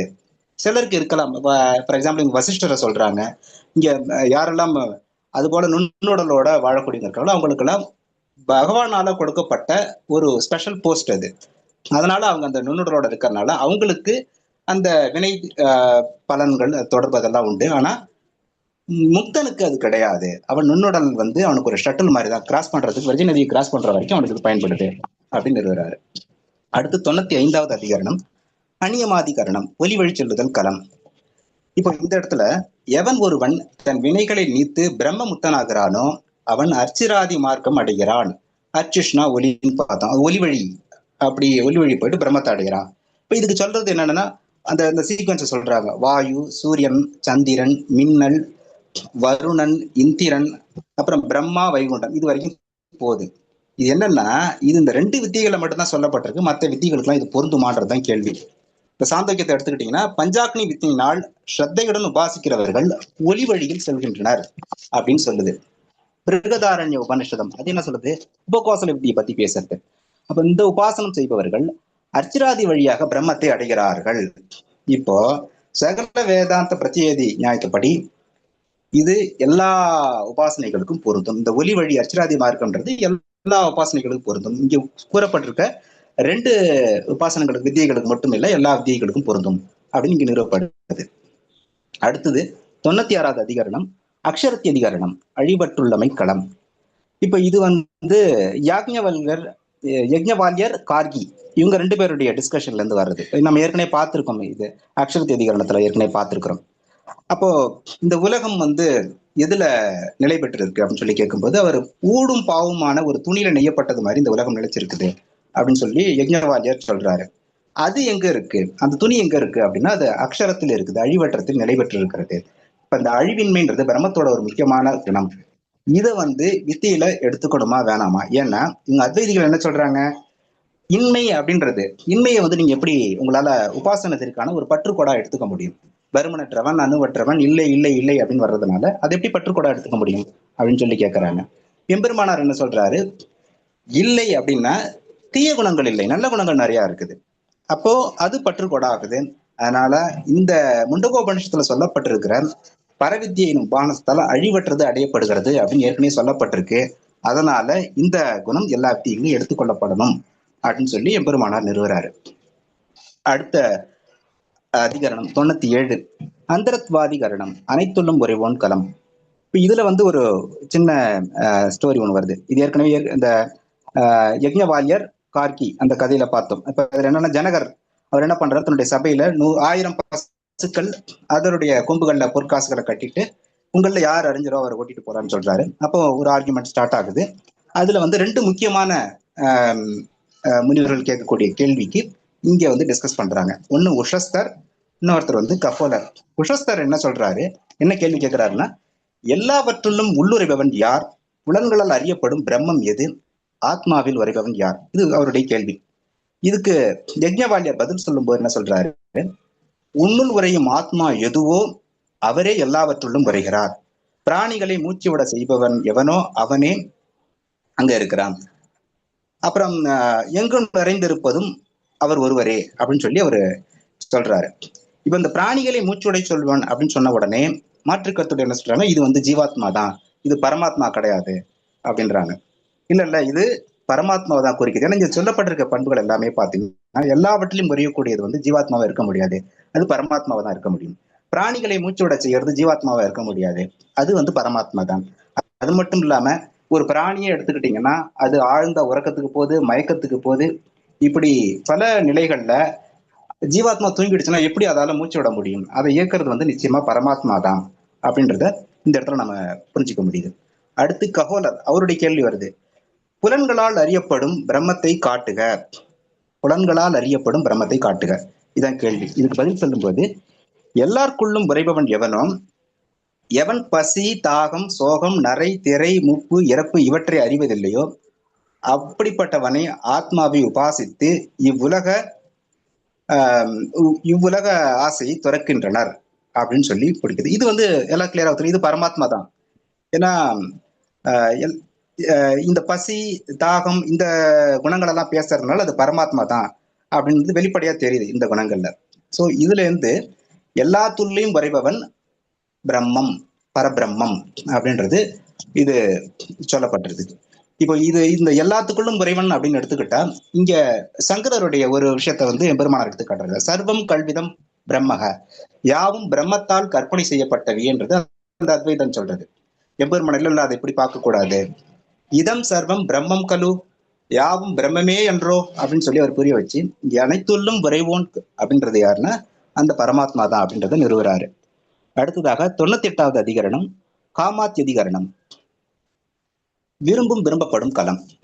இங்கேயும் வந்து ரெண்டு விஷயங்கள் பேசப்படுது, ரெண்டு உபநிடதங்கள், சாந்தோக்கியம் பிருகதாரண்யம். இப்போ பிருகதாரண்யம் என்ன சொல்லுது அப்படின்னா, பிரம்மபுரி அது அந்த உடல், அந்த இதயத்தில் சிறிய தாமரையொத்த இடத்தில் சிறு வெளி உள்ளது, அது அறிந்து ஆராயத்தக்கது, அதன் குணங்களை தெரிந்து அதை ஃபாலோ பண்ணி உபாசனம் பண்ணணும் அப்படின்றது. அதுல அப்ப அவங்க என்ன சொல்றாங்கன்னா, மெய்யான விருப்புடைய பிரம்மம் உபாசிக்கத்தக்கது, அது இதயத்தை இருப்பிடமாக கொண்டது அப்படின்னு சொல்லி அந்த சாந்தோக்கியத்தில் சொல்லப்படுது. அடுத்து பிருகதாரண்யத்துல வருது. பிருகதாரண்யத்துல என்ன சொல்றாங்க, அவ்வெளியில் உள்ளவன் அன்றோ இருப்பிடத்தையுடைய பரமாத்மா, ஞானமே யானவன், மூச்சுக்காட்டில் வதிப்பவன், இதயத்தில் மீச்சிறு வெளியில் வதிப்பவன் என அறிவாய், அவன் எல்லாராலும் விரும்பப்படுபவன். இங்க விரும்பப்படுறன்ற குணத்தை பத்தி பேசப்படுது. இப்ப இந்த இரண்டு வித்தியிலும் குணங்கள் வேறுபாடு இருக்கு, இது வேற வேறா ஒன்னா அப்படின்றதான் டிஸ்கஷன். வேறு வேறு மாற்றுக்கருத்துக்களை சொல்றாங்க. ஆனா இங்க எம்பெருமானார் வந்து இது ரெண்டு ஒண்ணுதான் வருவாரு. எப்படின்னா, ரெண்டுத்திலுமே சொல்லியிருக்கப்படக்கூடிய இடம் இருக்கு இல்லையா, அந்த இருதயம்ன்றது அது வந்து ஒன்னாதான் இருக்கு, இடமும் ஒன்னாதான் இருக்கு. பண்புகள்ல சின்ன சின்ன வித்தியாசம் இருந்தாலும் அதை சேர்த்துக்கணும், அந்த பண்புகளை சேர்த்து எடுத்துக்கொள்ள வேண்டும், குணங்களை சேர்த்து எடுத்துக்கொள்ளணும் அப்படின்னு சொல்லி அவர் நிறுவாரு. மெயினா இந்த பண்புகள் சொல்லும் போது நமக்கு தெரியும், திவ்யார்த்த ஸ்வரூபம், திவ்யமங்கல கிரகம் ரெண்டுமே உண்டு. அதனால அந்த அடிப்படையில் அது ரெண்டு இந்த பண்புகளையும் அவனுக்கு பொருத்தி எடுத்துக்கலாம் அப்படின்னு சொல்லி எம்பெருமானார் நிறுவுறாரு. அடுத்து தன்னித்தாரண அந்நியமாதிகரணம், வேள்வியில் உத்கீதம் ஓதுதல் களம். ஏற்கனவே உத்கீதம் பார்த்தோம், இங்கேயும் வந்து உத்கீதம் வருது. தொடர்ந்து உத்கீதம் ஒரு 2-3 இடத்துல அதை பிடிச்சிட்டு விடாப்பிடியா பிடிச்சிட்டு டிஸ்கஷன் போயிட்டு இருக்குது. இப்போ இந்த உத்கீதம் அப்படின்றது என்ன, ஏற்கனவே அது ஒரு பிராண இதுன்னு பார்த்துட்டோம். அதாவது பிரணவத்தை, ஓம்ன்ற மந்திரத்தை உபாசனமா 3 மாத்திரை ஒலி அளவில வாங்கி உருப்போட்டு அதை தியானம் பண்றது உத்கீதம் சொல்லி நம்ம ஏற்கனவே பார்த்தோம். இப்ப இங்க வேதம் ஓதுறோம், யாகங்கள் பண்றோம், யாகத்துல வேதங்கள் ஓதுறோம். அதுல ரிக்வேதம் ஓதும் போது பிரஸ்தோதா அவர் தான் அதுக்கு தலைமை, ஹோதான்றவர் யஜுர்வேதத்துக்கு, உத்காதா சாமத்துக்கு, அது சாந்தோக்கியத்துல வர்றது உத்கீதத்துக்காக. அப்புறம் அத்வரியுன்றது அதர்வண வேதம். இவங்கெல்லாம் அந்த வேதக்காரர்கள் பார்த்திருக்கிறோம் நம்ம. இப்ப 4 வேதமும் யாகங்கள்ல ஓதப்படுறதுனால அதுல உத்கீதமும் வந்துடுது. அப்ப உத்கீதம் வந்து உபாசனைக்கு யாகத்துக்கு அங்கமாயிடுது அப்படின்னு சொல்லி இவங்க நிறுவுறாங்க. உத்கீதத்தை ஓம் என்னும் பிரணத்தை உபாசனம் செய்தால் உபாசனம் கைகூடும், அதுதான் உத்கீத வித்தின்னு நம்ம பார்த்தோம். இப்ப இங்க என்ன சொல்றாரு, யாகத்துல உத்கீதத்தை உபாசனமாக செய்தால் யாகத்தின் பலன் கிடைக்கும், கொஞ்சம் கூடுதலா பலன் கிடைக்கும். அதாவது ஏற்கனவே அந்த யாகம் செஞ்சதுக்கான தடை ஏதாவது இருந்ததுன்னா அது நீங்கும் அப்படின்னு சொல்லி சொல்லப்படுது. அடுத்து சாந்தோக்கியத்துல என்ன சொல்றாங்கன்னா, ஓம் அப்படின்றத உத்கீதமாக உபாசிக்கணும், அப்படி உபாசனம் செய்யுதல் கட்டாயமா அப்படின்னு இங்க கேட்கிறாங்க மாற்றுக்கருத்துடையவர். இல்ல, ஆனா நல்ல பலன் கிடைக்குது அப்படின்றதுக்காக அதை செய்யலாம். அதாவது ஒரு பலன் தடைபாடு இருந்துன்னா அதை நீக்கி கொடுக்குது, அப்புறம் உடனே கிடைக்கிறதுக்கு இது உதவி பண்ணுது. அப்போ வேள்வியில உத்கீத உபாசனம்ன்றது வேள்வியோட அங்கம் கிடையாது, அது ஒரு ஆப்ஷன் தான் அப்படின்னு சொல்லி இந்த இடத்துல எம்பெருமானார் நிறுவுறாரு. உத்கீதம் ஓதல் களம், உபாசனம் முக்கியமா அங்கம் கிடையாது, உத்கீதம்ன்றது உபாசனமா பண்ண வேண்டிய அங்கம் கிடையாது. ஆனா அத ஒரு சாதாரண வேத மந்திரமா அதை கடந்து போகலாம். அடுத்ததாக பிரதானாதிகரணம், வேள்வி தேவதை களம். இப்போ இங்க என்னன்னா, பரமாத்மாவுடைய பண்புகள் சொல்லும் போது திரும்ப திரும்ப வருது. பரமாத்மா மாறிலி, இந்த இடத்துல இருக்கக்கூடிய அவன் வந்து ஒரு மாறிலி, அப்படி போன்ற பண்புகளை எடுத்து நம்ம உபாசனை பண்ணணும்னு சொல்லி திரும்ப திரும்ப வருது. இது கூறிய குரல் குற்றமாகுமா, இதுதான் கேட்கக்கூடிய கேள்வி.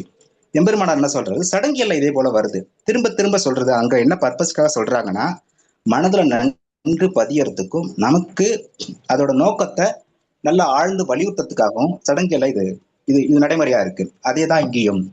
இப்ப திரும்பி திரும்பி சொல்றது மூலயமா மனத்துல அது ஊன்றி நிற்குது. தகராகாச வித்தையில அவன் மாறிலி, விரும்பத்தக்கவன் என பல பண்புகள் திரும்ப திரும்ப வருது. அதை சொல்வதால் உபாசனுக்கு குழப்பம் ஏற்பட வாய்ப்பில்லை. ஏன்னா அவனுக்கு தெரியுது நான் பரமாத்மாவை தான் உபாசிக்கிறேன், நான் முக்திக்காக தான் உபாசிக்கிறேன் அப்படின்றது அந்த கிளாரிட்டி அவனுக்கு இருக்கு. அதனால இந்த மீச்சிறுவெளி அதோட பண்புகள் இதெல்லாம் சேர்த்தே உபாசிக்கணும் அப்படின்றது இந்த வேள்வி தேவதை காலத்துல நம்ம புரிஞ்சுக்கிறோம். அடுத்ததாக லிங்க பூயஸ்வாதி கரணம், குறிப்பு நிறைக்கலம். இங்க அந்த லிங்கம்னா குறின்னு பார்த்தோம். அந்த குறிப்பு அது ஒரு முக்கியமான குறிப்பு, ரொம்ப முக்கியமான அதிகரணமா சொல்லப்படுறது. இது வந்து தைத்திரியம் சாந்தோக்கியம் ரெண்டுத்துலயும் வருது. இப்போ இதுல என்னன்னா, தைத்திரிய உபநிஷத்துல தகர உபாசனம் செய்யப்படட்டும் அப்படின்னு சொல்லிட்டு கூடுதலா அந்த தகராகாசுல இருக்கிற பண்புகளை பத்தி சொல்லுது. இப்போ உதாரணத்துக்கு பாத்தீங்கன்னா, அந்த சிறிய இதயத்தாமரையில் தீக்குணங்கள் ஏதுமற்ற இருப்பிடத்தில் பரபிரம்மம் உடலின் நடுப்பகுதியில் வருகிறான். அவனுக்கு சிறப்பிக்கப்பட்ட தீக்குணங்கள் இன்மை போன்ற பண்புகள் தியானிக்கப்பட வேண்டும். அவன் நாராயணனே என அறிந்திடுகிறது. இப்போ இந்த தைத்திரியத்துல இதுக்கு முன்னாடி வரைக்கும் நம்ம பார்த்தது என்ன சொன்னோம்? உதயத்துல ஒரு மீச்சருடைய இருக்கு, அந்த பகுதியில அந்த இடத்த மையமா வச்சுக்கிட்டு அங்க வதியக்கூடியவனை நம்ம உபாசனமா பண்ணணும்னு சொன்னோம். ஆனா இங்க வந்து அங்க வதியக்கூடியவன் யார், அவனுடைய குணம் என்ன அப்படின்றது ரொம்ப கிளாரிட்டியா குறிப்பா சொல்லுது இது. அதனால இது குறிப்பு நிறைக்கலம்னு பேரு. இப்போ சாகபோஸ் நியாயப்படி இதை எடுத்துக்கணுமா, எல்லா வித்தியைக்கும் இதை எடுத்துக்கணுமா அப்படின்னா, எம்பெருமான ராமா இது எல்லா வித்தியைக்கும் பொருந்தும், இது எல்லா வித்தியைக்கும் இந்த பலனும் பொருந்தும், அந்த பரபிரம்மம் யாருன்னு காட்டி குடிக்கக்கூடிய அந்த குறிப்பும் பொருந்தும் அப்படின்றது எம்பெருமானுடைய இறுதி முடிவா இருக்கு. அடுத்ததாக 102வது அதிகரணம், பூர்வ விகல்பாதிகரணம், செயல் பூர்வ வேள்வி பிரித்தறிகளம். இப்போ இந்த இடத்துல வந்து செயல் வேள்வி மனவேள்வின்னு வருது. நம்ம ஏற்கனவே பார்த்தோம், செயல் வேள்வி மனவேள்வின்னு ரெண்டு வருது. செயல் வேள்வி என்னன்னா, ஒரு யாக குண்டம் வச்சு அந்த யாக குண்டத்துல ஒரு தேவதை ஆவாகனம் பண்ணி அதற்கான பூஜை முறைகள் எல்லாம் செய்யறது செயல் வேள்வி. மனவேள்வி அப்படின்றது மனத்திலேயே ஒரு தெய்வத்தை வரிச்சுக்கிட்டு அதோட குணங்களை முழுக்க முழுக்க தியானம் பண்ணி உரு போட்டு அதுல கான்சென்ட்ரேட்டடா ஒரு உயர்ந்த நோக்கத்துக்காக செய்யப்படுறது மனவேள்வி. இப்போ இங்க என்னன்னா, மனமே யாக குண்டம், கண்ணே யாக குண்டம், காதே யாக குண்டம், இதன் மூலம் மனம் மெய் ஒன்றி உபாசனை செய்ய சொல்லப்பட்டுள்ளது. இது வந்து உபாசனம் தான் அப்படின்னு எம்பெருமானார் சொல்றாரு. ஏன்னா எல்லாமே இங்க மனம் சம்பந்தப்பட்டதா தான் இருக்கு. அப்போ இது வந்து செயல் வேள்வி கிடையாது அப்படின்னு சொல்லி சொல்றாரு. மீமாம்சைகள் என்ன சொல்றாங்க, மனவேள்வியை விதிக்கும் விதி வாக்கியங்கள்லாம் கிடையாது, ஏதாவது மனவேள்வி இப்படிதான் செய்யணும் ஏதாவது வாக்கியங்கள் இருக்கா? எம்பெருமானார் அதே தான் சொல்றாரு திரும்ப. மனவேள்வின்றது தனி வேள்வி அப்படின்னு எதுவும் விதிகள் கிடையாது, அதுக்கான வேத வாக்கியங்கள் கிடையாது, அதனால அது உபாசனம் தான். அது மட்டும் இல்லாம மனவேள்விக்கு விதிக்கக்கூடிய பலன்கள் இருக்கு இல்லையா, செய்முறைகள் இருக்கு இல்லையா, அது வந்து உபாசனத்துல இருந்தா நம்ம எடுத்துக்க முடியும். அதனால இது வந்து மனவேள்வி தான். செயல் வேள்வின்றது வந்து இப்ப உதாரணத்துக்கு இந்த 12 நாள் யாகம் பண்ணக்கூடிய வேள்வியில 10ஆம் நாள் மௌனமா இருக்கணும். அதனால அவங்க என்ன சொல்றாங்க, இது வந்து வேள்வியினோட ஒரு மனவேள்வி செயல் வேள்விக்கு ஒரு அங்கம்னு சொல்றாங்க. அதை மறுக்கிறதுக்காக தான் இது எம்பெருமானார் சொல்றாரு. இல்ல இன்ஃபேக்ட் நாம யோசிச்சு பார்த்தோம்னா, யாகம் பண்றோம், யாகத்துல வந்து தேவதைகள் வருது, அக்னிக்கு வந்து நம்ம அந்த இது ஹோம திரவியங்கள்லாம் சேர்க்கும் போது மனப்பூர்வமா என்னுடைய பிரார்த்தனை இது, அக்னி பகவானே இதை எடுத்துட்டு போய் இந்த தேவதைக்கு கொண்டு சேர்த்துரு அப்படின்னு சொல்லி அவன் மனப்பூர்வமா பிரார்த்தனை பண்ணிட்டு தான் கொடுக்குறான். அப்ப வெறுமனே செயல்னால ஒரு படம் நடக்கிறது கிடையாது. கம்ப்யூட்டர்ல எக்ஸ் தட்டினா எக்ஸ் வர்ற மாதிரி கிடையாது. இது வந்து மனதினால ஒரு ஒரு உருப்போட்டு செய்யக்கூடிய ஒரு சிந்தனையா தான் இருக்கு. அதனால இது மனவேள்வின்றது தனி, இதுக்கும் செயல் வேள்விக்கு சம்பந்தம் இல்லை, செயல் வேள்விக்கு மனவேள்வி அங்கம் அல்ல அப்படின்னு சொல்லி எம்பெருமானார் நிறுவுறாரு. அடுத்து ஷரீரே பாவாதி கரணம், ஆன்ம செயல்பாட்டு களம். இங்க அதே தான் பிடிச்சிட்டாங்க. இப்போ மனவேள்வின்னு சொல்லிட்டோம் இல்லையா, மனவேள்வின்னா மனம் எதோட தொடர்பு பட்டிருக்கு, உடம்போட தொடர்பு பட்டிருக்கு. இப்போ தகர வித்யால என்ன சொன்னீங்க, தகர வித்யால இதயத்துல ஒரு மீச்சிறுவெளி, அங்க உள்ள பரமாத்மாவை நீங்க உபாசிக்கணும்னு சொன்னீங்க, அந்த இடம் குணங்களோடு உபாசிக்கணும்னு சொல்லப்பட்டிருக்கு. இப்ப இங்க மனம் சொல்லும் போது அப்ப உடல் வந்துருது, அப்ப உடல் அதோட குணங்களோட சேர்த்து உபாசிக்கணுமா, இதுதான் கேள்வி. இப்போ இதை சொல்லும் போது எம்பெருமானார் என்ன சொல்றாரு, உடல் அப்படின்னு நீங்க இப்ப என்ன நோக்கத்துக்காக பண்றோம், ஃபர்ஸ்ட் பிரம்மத்தை அடையிற நோக்கம். அப்போ பிரம்மத்துக்கான குணங்களை தான் தியானம் பண்ணணுமே தவிர ஒரு ஜீவாத்மாவுடைய உடலை பத்தியோ அதை பத்தி தியானம் பண்ண வேண்டியது அவசியம் இல்லை, அது சரியல்ல. அப்ப இதை அடிப்படையா வச்சுதான் பெருமானார் சொல்றாரு. ரெண்டாவது முக்கியமான விஷயம் என்னன்னா, இந்த உடலை நீங்க வந்து இப்ப எப்படி எடுத்துக்கணும்னா, பரமாத்மாவின் உடலாக அதன் இன்பத்தையே தாளும் தூக்கிறேன் என்ற நினைவுடன் உபாசிக்கணும் அப்படின்னு சொல்றாரு. அப்போ முக்திக்கு உடலும் அதன் தொடர்புடையகளும் விலக்கப்பட வேண்டியவை அப்படின்றது தெளிவா இருக்கு. அப்ப அதனால நீங்க அதை போய் மனம்ன்றது உடலோட சம்பந்தப்பட்டிருக்கு, அதனால இது வந்து உடலையும் சேர்த்து உபாசிக்கணுமான்ற மாதிரி ஆயிடும். அதோட குணங்களை சேர்த்து உபாசிக்கணும் தேவையில்லைன்றது ஆயிடும். அடுத்து பிரம்மத்தின் ஆனந்தத்தை அனுபவிக்க விருந்த ஞானமுடைமை தேவைப்படுவதால் அதுவே அந்த குணமே உபாசிக்கத்தக்கது. அடுத்து அங்காவபத்த அதிகரணம், அங்கமாதல் களம். ஏற்கனவே நம்ம பார்த்துதான், யாகம் ஒரு யாகம் பண்ண 4 வேதங்கள் ஓதுறோம், 4 வேதம் ஓதுனா சாம வேதம் வரும், சாம வேதம் வந்தா சாந்தோக்கியம் வரும், அதுல உத்கீதம் வந்துருது. இப்ப உத்கீதம் யாகத்திற்கு அங்கம் அப்படின்னு சொல்றாங்க. இதுவும் ஏற்கனவே நம்ம இது பண்ணதுதான். இப்ப வந்து இதுல என்ன சொல்லப்பட்டிருக்குன்னா, ஆப்ஷனலாக சொல்லப்பட்டிருக்கு, உத்கீதத்தை உபாசனமாக செய்யலாம் அல்லது சாதாரணமா செய்யலாம். இப்ப சாதாரணமா செஞ்சீங்கன்னா என்னதான் தாழ்ந்த பலன், நீங்க என்ன பலனுக்காக யாகம் பண்றீங்களோ அந்த பலன் கிடைக்கும். உபாசனமா செஞ்சீங்கன்னா அந்த பலன் கிடைக்கிறதுக்கு ஏதாவது தடை இருந்தா அதை நீக்கி கொடுக்கும். இதுதான் நம்ம புரிஞ்சுக்க வேண்டியது. மொத்தத்துல அதோட பர்பஸ் ஒண்ணுதான். வேதத்துல என்ன சொல்ல வராங்கன்னா, ஸ்வரம் வேறுபடுது. இப்ப சாம வேதம்ன்றதுனால இந்த இடத்துல வந்து உத்கீதத்தை வந்து ஸ்வரம் வேறுபடுது. இதை எப்படி எடுத்துக்கிறது அப்படின்னா, சாம வேதத்தின் பகுதியான அந்தந்த அதன் ஸ்வரத்திலேயே செய்யப்பட வேண்டும் அல்லது அவரது ஸ்வரத்துல செய்யணுமா, இதுதான் இப்ப கேட்க கேள்வி. அதாவது உத்கீதத்தை அந்தந்த வேதக்காரர்கள் அவங்களுடைய ஸ்வரத்துப்படி செய்யலாமா அல்லது சாம வேதத்தின் அதுல இருக்க சொல்லப்பட்டிருக்கிற ஸ்வரத்தின்படி பண்ணணுமா, இதுதான் கேள்வி. இது வந்து எம்பெருமானார் சடங்குகள் எந்த எடுத்து இதுக்கு விளக்கம் கொடுக்குறாரு. இப்ப ஒரே நோக்கம் இருக்கு, அதுக்கான வேள்வி வந்து பல பிரிவுகளை கூறப்பட்டிருக்கு. அப்ப அது எல்லாம் ஒன்னா எடுத்துக்கிற மாதிரி ஒரே ஸ்வரத்தில் தான் ஓதப்படணும்.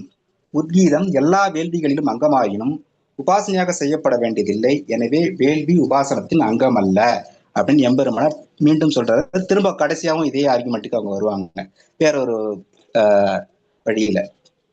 அடுத்ததாக 105வது அதிகரணம், பூமஜ்யாயஸ்வாதி அதிகரணம், அங்க உபாசன கும்பித்தி கலம். இங்க வந்து வைஸ்வானர வித்யை அதை பத்தி இந்த இடத்துல வருது. இப்ப இங்க என்ன பண்றாங்க, ஒரு 6 முனிவர்கள் வந்து வைஸ்வானர வித்தியை தனித்தனியா ஃபாலோ பண்றாங்க.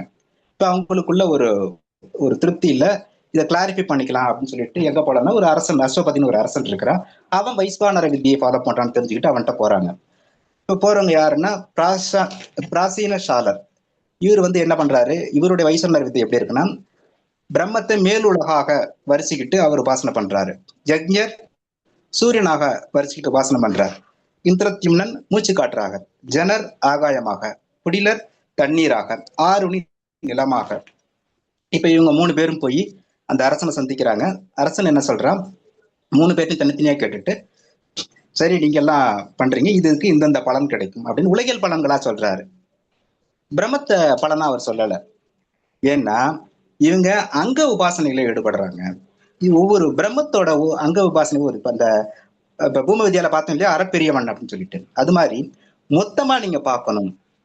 பிரம்மத்தை வந்து ஒரு போர்ஷனா பார்க்காம இப்ப நீங்க பண்றது எல்லாமே அந்த அறப்பெரியவனின் ஒரு பகுதி மட்டும்தான் அப்படின்னு சொல்லி அவர் புரிய வச்சுட்டு, அப்போ தனிப்பணியா நீங்க இந்த மாதிரி உபாசனம் பண்ணீங்கன்னா நற்பலன் எப்படி கிடைக்குதோ அதே மாதிரி தீய பலன்களும் ஏற்பட வாய்ப்பு உண்டு அப்படின்னு சொல்லி அவனை முழுமையா உபாசிக்கணும் அப்படின்னு சொல்லி அட்வைஸ் பண்ணி அனுப்புறாரு. இதுதான் இந்த அங்க உபாசன கும்பித்தி களம். இந்த அங்க உபாசனத்துக்கு சுமாரான பலன்கள் தான் கிடைக்கும் அப்படின்றது இங்க நிறுவப்படுது. அடுத்ததாக 106வது அதிகரணம், சப்தாதி பேதாதிகரணம், பெயர்கள் வேறுபடுதல் களம். இப்ப 32 வித்திகள் பார்த்தோம், அது பல பெயர்களால அங்கங்க வந்துட்டு இருக்குது. இப்ப ஒரே பெயர்ல பல பிரிவுகள்ல காட்டப்பட்டாலும் அதுல சின்ன சின்ன என்ன சுவாமி பல உபநிஷதங்கள் பல உபநிஷத்துல பல இடங்கள்ல மாறி மாறி வருது. அப்படி ஆமா, இப்ப அந்த உபாசனை முறைகள்ல சின்ன சின்ன சேஞ்சஸ் இருக்கு. பிரம்மத்தை அடைஞ்சாலும் பிரம்மத்தை நோக்கமா வச்சிருந்தாலும் சின்ன சின்ன மாறுபாடுகள் காணப்படுது. இதெல்லாம் வேற ஒண்ணா இதுக்கு வந்து எம்பெருமானார் எகைன் சடங்கில இருந்து துணைக்கு எடுத்துக்கிறாரு. இந்த சடங்கில பாத்தீங்கன்னா விதி, திரும்ப சொல்லல், எண்ணிக்கை, பயன்படுத்தப்படும் பொருள், அது காட்டும் இடம், வேள்வியின் பெயர் ஆகியவை மாறுபட்டால் வேள்வி மாறுபடும் என சடங்கியலில் நிறுவப்பட்டுள்ளது. அதை எடுத்துக்கிறார் இவர். அதை பேஸ் பண்ணிட்டு இப்ப வித்தியில அதே மாதிரி பெயர், கொல்லப்படும் பிரம்மத்தின் பண்பு, ஆனந்தமுடைமை போன்ற மாறுபாடு இருந்ததுன்னா வித்தியை மாறுபட முடியும். இதுக்கு நம்ம ஆச்சாரியன் வந்து புத்தகத்துல அழகா எடுத்து காட்டியிருந்தாரு. அதாவது பிரம்மத்தோட பல பண்புகள் இருக்கு. ஒவ்வொருத்தங்களும் ஒவ்வொரு பண்புல போய் அந்த குணத்துல போய் ஊன்றி போய் நம்ம செய்யறோம். உதாரணத்துக்கு முதலாழ்வார்கள் பரத்துவத்துல ஊன்றி இருக்கிறாங்க. திருமழிசை ஆழ்வார் அந்தராத்மாவை எடுத்து பாடுறாரு. குலசேகர ஆழ்வார் ராமன்னா உசிர் அவருக்கு. நம்மள மாதிரியே நம்மாழ்வார், பெரிய ஆழ்வார், ஆண்டாள்லாம் கிருஷ்ணன்ல ஊன்றிருக்காங்க. இப்ப பிரம்மத்தினோட பல பண்புகள் இருக்கு. அப்போ இந்த வழிபாட்டு முறைகள்லாம் எப்படி மாறுபடுதோ அது மாதிரி வித்தியைகளும் மாறுபடுகின்றன அப்படின்னு இந்த அதிகாரத்துல நிறுவப்படுது. அடுத்ததாக விகழ்பாதி கரணம், தனித்தே கொல்லப்படுதல் களம். இதுவும் வந்து ஒரு இன்ட்ரெஸ்டிங்கான ஒரு கேள்வி. இப்போ வேள்வி நம்ம செய்யறோம், அதுக்கு ஒரு இலக்கு. எனக்கு ஒரு குறிப்பிட்ட பதவி கிடைக்கணுன்றதுக்காக நான் வேள்வி பண்றேன். ஒரு வேள்வி பண்றேன், எனக்கு சந்தேகமா இருக்கு, இன்னொரு வேள்வி பண்ணலாமா? தாராளமா பண்ணலாம். இன்னொரு வேள்வி பண்ணலாம், இன்னொரு தேவதையை நினைச்சு பண்ணலாம். இப்படி பல வேள்விகள் பண்ண முடியும். ஒரு இலக்கு, ஒரு பலனை உறுதிப்படுத்திக்கிறதுக்காக பல வேள்விகள் பண்ண முடியும். அது மாதிரி வித்தியைகளும் பல செய்யப்பட வேண்டுமா? சடங்கியல் எதுங்க இதை அப்படியே திருப்பி கேட்கறாங்க. சடங்கியல் அப்படிதானே இருக்கு, இப்ப வித்தியைக்கு இது பொருந்துமா அப்படின்னு கேட்கறாங்க. வித்தியைகளும் பல வேள்வி செய்யப்பட வேண்டும். வித்தியிலும் பல வித்தியைகள் செய்யணுமா? ஒரு பிரம்மத்தை அடையறதுக்கு ஒரு அதை இலக்கா வச்சு பண்றதுக்கு வேணுமா அப்படின்னு. இப்போ இதுல நம்ம புரிஞ்சுக்க வேண்டியது என்னன்னா, தாழ்ந்த இலக்குகளுக்கு, தாழ்ந்த பலன்களுக்கு பல வழிகள் சொல்லப்பட்டுள்ளன. அது எல்லாமே நம்ம என்ன பண்றோம்? முயற்சியால அடையிறோம். முயற்சியால நம்ம நினைச்சா அது கிடைச்சிடும். சாதனை அதான். நம்ம முயற்சி பண்ணா நம்ம முயற்சியால அடையக்கூடியது, அது சாதனை. அது அதை நீக்கிறதுக்கு ஒருவேளை அதுல ஏதாவது தடை இருந்ததுன்னா அதை நீக்கிறதுக்கு ஒண்ணுக்கு மேற்பட்ட வேள்விகள் பயன்படலாம். ஆனா உபாசனைன்றது அப்படி கிடையாது. என்ன, முக்தின்றது நம்ம முயற்சி பண்ணி தேடணும் தான், ஆனா நம்மளால அடையப்படக்கூடியது கிடையாது. அது பிரம்மத்தால அருளப்படக்கூடிய, இறைவனால அருளப்படக்கூடியது. அதனால வெறும் முயற்சினால மட்டுமே அடையிறது கிடையாது. அவனோட அருளப்படக்கூடியதா இருக்கிறதுனால இங்க நம்ம எவ்வளவு சின்சியரா டீப்பா பண்றோன்றதுதான் முக்கியம். அப்போ ஒரே படித்தான தீவிர உபாசனையே போதும், பல வித்தியைகள் தேவையில்லை அப்படின்னு இந்த இடத்துல நிறுவப்படுறது. அடுத்ததாக கடைசி அதிகரணம் வந்திருக்கும், யதாசய பாவாதி கரணம், சார்ந்திருக்கும் நிலைக்கரணம். திகையின் உத்கீதம் வந்து மாட்டிக்குது இந்த இடத்துல. உத்கீதம் உபாசனமாக பண்ண வேண்டும் என விதிக்கப்படவில்லை, பண்ணினால் பலன் கூடுதல் கிட்டும். இது நம்ம திரும்ப திரும்ப திரும்ப நம்ம சொல்லிக்கிட்டே இருக்கும். யாகங்களுக்கு இது பொருந்தது. உபாசனமா பண்ண வேண்டாம், ஆப்ஷனல் தான் உபாசனமா பண்றதுன்ட்டு. இப்ப மீமாம்சகர் என்ன சொல்றாங்க, உத்கீதம் யாகத்தின் அங்கம். யாகத்துல வந்து உத்கீதம் சொல்லணும்னு சொல்லியிருக்கு எங்களுக்கு, நாங்க அதனால சொல்ல போறோம். அப்போ உத்கீதம் அங்கம், யாகத்துக்கு அங்கம்னா உபாசனமும் அங்கம் தான். ஏன்னா உத்கீதம்ன்றது ஒரு உபாசனம் தானே அப்படின்ட்டு அவங்க அந்த பாயிண்ட்டுக்கு வராங்க. இப்போ யாகத்துக்கு பலன் கொடுக்கறதுனால தியாகத்துக்கு இது அங்கம் அப்படின்னு சொல்லி நிறுவுறாங்க மீமாம்சகர். எம்பெருமானார் என்ன சொல்றாரு, ஒரு வேள்வினா அதுக்கு எதெல்லாம் அங்கம்னு சடங்கில ரொம்ப தெளிவா டேட்டா சொல்லியாச்சு. ஏற்கனவே நம்ம அதை பார்த்திருக்கிறோம். அப்படி இருக்கும்போது உபாசனம் பத்தி எங்கேயாவது நீங்க அந்த சடங்கில விதிகள் சொல்லப்பட்டிருக்கிறா? உத்கீத உபாசனம்ன்றதுக்கான விதிகள் ஏதாவது அங்க இருக்கா? இல்லையே. மேலும் உத்கீதம் ஓதுதல் வேறு, அதை உபாசனமா செய்யறது வேறு. நீங்க மத்த மந்திரங்களை மாதிரி உத்கீத மந்திரத்தையும் சொல்லிட்டு போலாம், அதை உபாசனமா செஞ்சுட்டு போலாம்.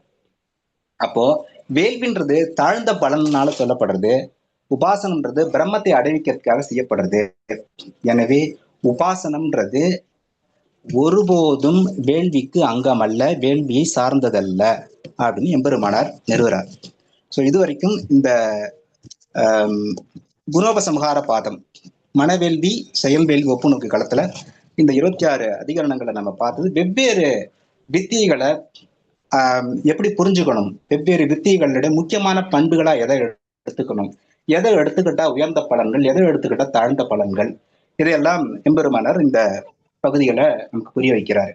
இது தவிர சடங்கியல் எவ்வளவு முக்கியமானதா இருக்கு. சடங்கியலை வந்து வெறுத்து ஒதுக்க வேண்டிய அவசியம் இல்லை.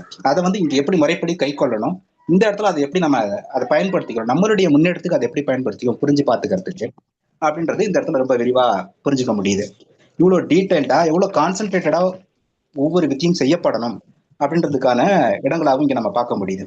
இப்ப எனக்கு வந்து தனிப்பட்ட முறையில இதை எப்படி புரிஞ்சுக்கிறேன்னா, ரொம்ப இவ்வளோ டீட்டெயில்டா பண்ணாலும் இந்த வித்தியைகள்ன்றது வந்து குறிப்பிட்டவருக்கு மட்டும்தான் விதிக்கப்பட்டிருக்கு.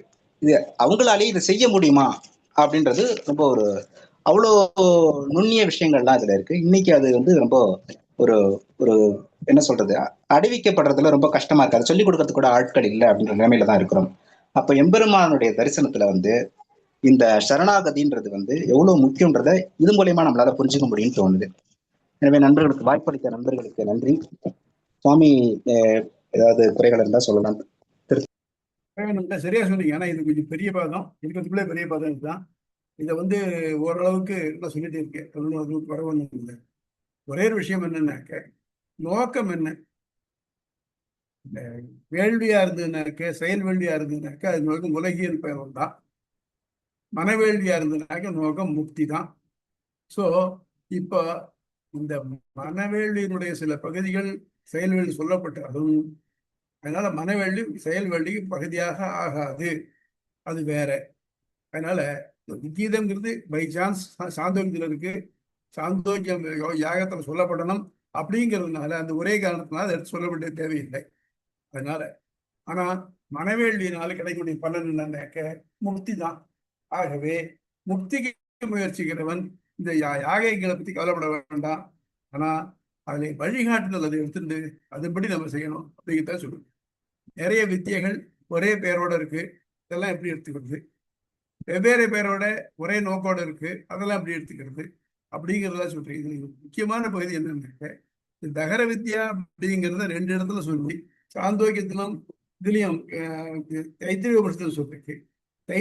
தகர வித்யா சொன்னதுக்கு அப்புறம் அந்த அவருடைய இலக்கு இதான் இலக்குன்னு சொல்லிட்டு இலக்கை பத்தி டீட்டெயில்டா வந்து ஒரு 10 ஸ்லோகம் வந்திருக்கு, 10 வாக்கியம் வந்திருக்கு. அந்த வாக்கியம் தான் அது நாராயணன் தான் காமிக்கிறது. ஆக தகர வித்யாவுடைய நோக்கம், தகர வித்யா முக்திக்கு தான் முயற்சி பண்றது, அதுக்கு நோக்கம் வந்து நாராயணன் இருந்தாங்க. மற்ற எல்லா வித்தியைக்கும் இறுதி இலக்கு நாராயணன் தெரியுது. ஆக உபாசனத்தினால அடையப்படக்கூடியவன் நாராயணனே. நாராயணன் சொல்றச்சு அவனுக்கு 2 இருக்கு. அதாவது திவ்யாத்ம சுரூபம், திவ்யமங்கல விக்கிரகம். திவ்யமங்கல விக்கிரகத்தை நம்ம போய் அடையிறோம், அவன் பார்க்க முடியும் அப்படின்னு முடியும். இதான் முக்கியமான ஒன்று. சங்கரரும் கடைசியில சகுண பிரம்மத்தை அடையலாம்னு சொல்றார். 4வது அத்தியாயத்தில் சொல்றச்சு கடைசி சகுண பிரம்மத்தை அடையலாம். சகுண பிரம்மத்தை தான் நம்ம திவ்யமங்கல விக்கிரகம். புரியுதா?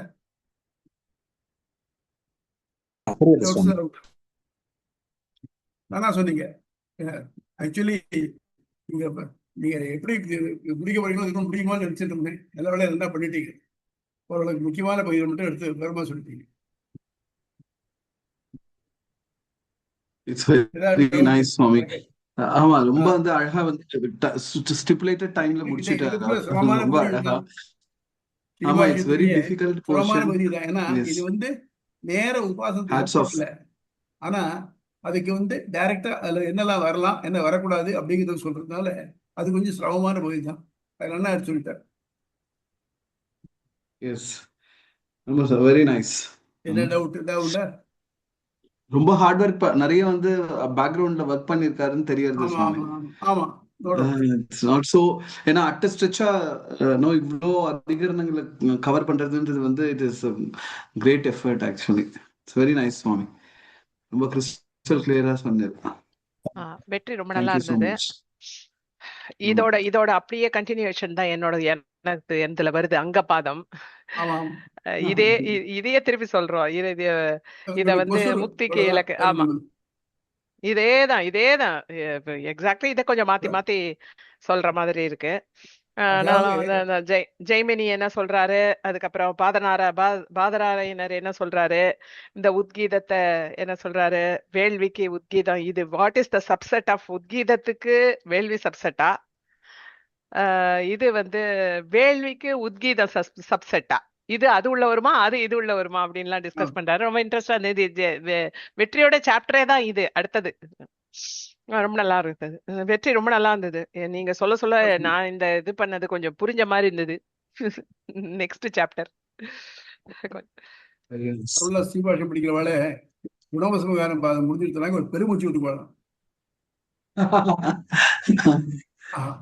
ஏன்னா அது தாண்டிதாங்க அநேகம் முக்காக்கடலும் தாண்டின மாதிரி அந்த மாதிரி. ஏன்னா இதுல நமக்கு வந்து நிறைய இதுல வரல. பட் ஒரிஜினல் அதை எடுத்துக்கினாக்க நிறைய வியாக்கரண டிஸ்கஷன்ஸ், அதே மாதிரி மீமாம்சா டிஸ்கஷன்ஸ் நிறைய இருக்கு. அது ஓரளவு சம்ஸ்கிருதம் படிச்ச வாழ்க்கை தான் புரியும் அது.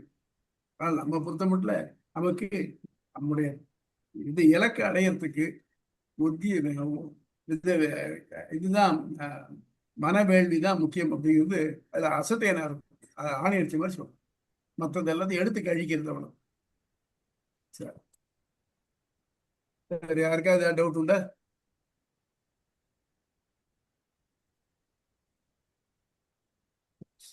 வெற்றி ரொம்ப அருமையா எடுத்தீங்க. வெற்றி ரொம்ப அருமையா இருந்தது. உங்க ரொம்ப ஆமா, நல்ல அதாவது கிளியரா இருக்குது. ஒன்னும் அப்படி தெளிவான ஒரு விளக்கம். சுவாமியோட நோட்ஸ் தான், சுவாமிகிட்ட வந்து குறிப்பிட்டதுதான். தேங்க்யூ. பெருமாள் சுவாமி மனுஷனால இது பண்ண முடியாது. நல்லா கவனிச்சிருக்கீங்க. அதான் அது முதல்ல கிராஸ் பண்ணிக்கணும். கஷ்டமான சப்ஜெக்ட் கிராஸ் பண்ணி சொல்றீங்களே, அதுவே விசேஷமான. ரொம்ப நன்றி. So next class Monday, Swami. Mami, Uma Mami, next class Monday தானே? ஆமா, மண்டே வந்து 4வது பாதம், அதாவது 3வது அத்தியாயத்துல 4வது பாதம்.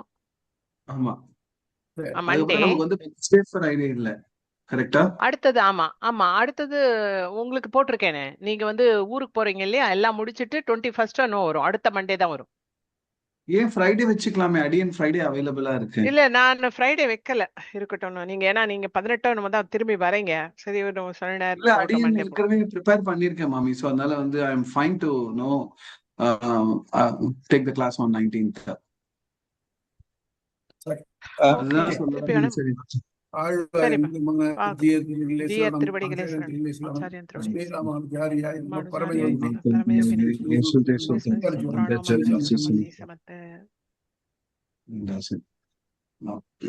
மாமி நீங்க பாருங்க, பார்த்துட்டு வந்து